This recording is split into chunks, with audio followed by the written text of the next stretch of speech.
Sir. இப்ப சீமான் அவர்கள் வந்து ஒரு அறிக்கை வெளியிட்டிருக்காங்க. அதுல என்ன சொல்றாங்கன்னா, அன்பான சர்வாதிகார முறையில கையாள போறேன் அப்படின்னு சொல்லிருக்காங்க. இத பத்தி உங்க கருத்து என்ன சார்?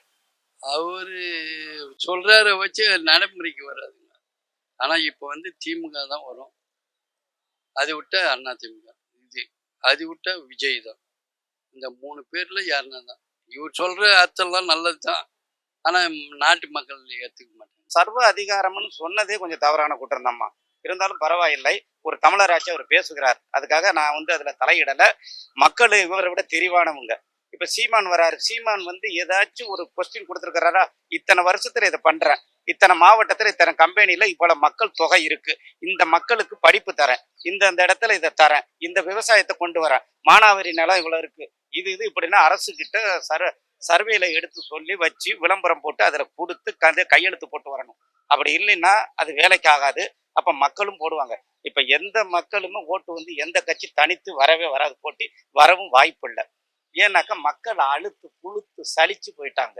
அவங்களும் வெறுத்து வெறுத்து கட்சி ஓட்டு போடுறவங்க எவ்வளவோ பேர் தூங்கிட்டு இருக்காங்க நாட்டுல. ரொம்ப நல்லதா இருக்கு. நான் இவரு 5 வருஷமா இருக்காரு. ஒன்னும் அவருக்கு போட்டு போடாம ஜெயிச்சு வச்சா நல்லா இருக்கும் நான் நினைக்கிறேன். இப்ப பொதுவா சர்வாதிகார முறைனா அடக்க முறையில கையாளுறது. இப்ப அந்த அடக்க முறையில கையாளுறத பத்தி உங்க கருத்து? அவர் வந்து அது அன்பா கையாள போறேன்னு சொல்லியிருக்காரு. இத பத்தி பண்ணுவார் தான் நினைக்கிறேன். நல்ல பேச்சு, நல்ல திறமை நல்லா இருக்கு. பண்ணுவார் நினைக்கிறேன். வந்தா நல்லா இருக்கும். அதான் நமக்கு. திரு சீமான் அவர்கள் நம் தமிழ்நாட்டுக்கு கிடைத்த மிகப்பெரிய வரம். அவரை போல் ஒரு திறமைசாலிகளை நாம் பார்ப்பது மிகவும் கடினம் இன்றைய சூழலில். ஆனால் அவர் அன்பான சர்வாதிகாரம் என்ற வார்த்தையை நமக்கு சற்று வலிக்கத்தான் செய்கிறது. நம்ம இந்தியா நாடு ஜனநாயக நாடு, தேசிய நாடு. அதனால் சர்வாதிகாரம் என்ற வார்த்தை பதிலாக அவர் வேறு ஏதாவது வார்த்தைகளை கூட பயன்படுத்தி இருக்கலாம். சர்வாதிகாரம் என்று நமக்கு அது சரியாகப்படுமா என்பது நமக்கு இந்திய நாட்டுக்கு ஒத்து வராது. எக்ஸாம்பிளா சொல்லணும்னா நம்ம நாட்டுல இப்ப இந்த இந்தியை கொண்டு வராங்க, இந்திய திணிக்கணும்னு கொண்டு வராங்க. அப்படி அதுவும் சர்வாதிகாரம் தான். நிறைய மக்களை ஒரு அடிமை பண்றதும் ஒரு சர்வாதிகாரத்தை தான் பண்ணிட்டு இருக்காங்க. அதாவது இலவசம் கொடுத்து அதிகாரம் பண்றாங்க. நம்ம எதிர்பார்க்கறது வேற. சீமான் கொண்டு வந்திருக்கிறது பேசுறது நல்ல விதமா தான் பேசுறாரு. ஆனா அது செயல்படுத்துவாரான்னு தான் தெரியல எனக்கு. செயல்படுத்தினா அந்த மாதிரி யார் ஆட்சிக்கு வந்தாலும் செயல்படுத்தினா நல்லா தான் இருக்கும். இது என்னோட கமெண்ட். அவ்வளவு. அன்பான சர்வாதிகாரம்னா அவருக்கு முதல்ல தெரியுமா தெரியல, எங்களுக்கு தெரியல. சர்வாதிகாரம்னா என்னன்னு முதல்ல அவர். இப்ப சர்வாதிகாரம்னா பொதுவா வந்து ஹிட்லர் அவங்க அந்த ஆட்சியில இருந்தாங்கல்ல, அவங்க வந்து ஒரு அடக்குமுறையில கையாண்டாங்க. அது வந்து சர்வாதிகாரம். அதை வந்து இவங்க அன்பா வந்து கையாள போறேன்னு சொல்லியிருக்காங்க. அது இவர் ஹிட்லர் கதை நிறைய சொல்லியிருக்காரு. அப்படி சொல்ல திருப்பி ஹிட்லரை கூப்பிட்டு சர்வாதிகாரம்னா என்னன்னு எங்களுக்கு புரியல. இப்ப வந்து அரசியல்ல மத்த ஏதாவது உங்களுக்கு கருத்து இருக்கா? கருத்து வேறுபாடு இல்ல உங்களுக்கு?